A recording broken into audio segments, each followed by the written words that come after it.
તો ઉમરગામના ટીંબીમાં જમીન વિવાદ મામલે આવેદન અપાયું। જલારામ મંદિરની જમીન મામલે આવેદન આપવામાં આવ્યું। સર્વે નંબર 78 વાળી જૂની શરતની જમીનનો વિવાદ। વર્ષો પહેલા મંદિરને આપવામાં આવી હતી આ જમીન। જલારામ મંદિર અને જલારામ મિત્ર મંડળ દ્વારા વપરાશ। છેલ્લા 5 થી 6 વર્ષથી સંસ્થા કરે છે જમીનનો ઉપયોગ। ગ્રામજનો કરે છે સામાજિક ધાર્મિક કાર્યો માટે જમીનનો ઉપયોગ।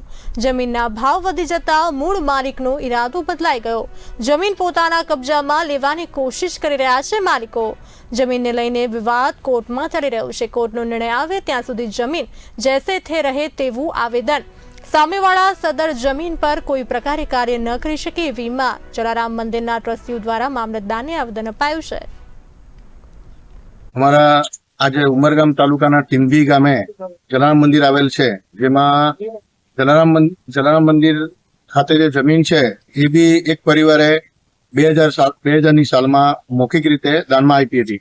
અને જે મંદિરની સામેની જગ્યા છે, મંદિર ઉત્સવ ઉજવે છે, જેમાં બધા ધાર્મિક પ્રોગ્રામો કે કઈ પણ પ્રોગ્રામો એમાં રાખે છે, એ જૂના સર્વે નંબર 6/5 અને નવો સર્વે નંબર 78 પ્રમાણે ચાલતી આવેલ જે જમીન 2000ના સાલથી મંદિર પાસે જ છે, તે પછી 2006માં કે 7માં એક સમજે વિનુભાઈ સોનલ મહેતા, જેમણે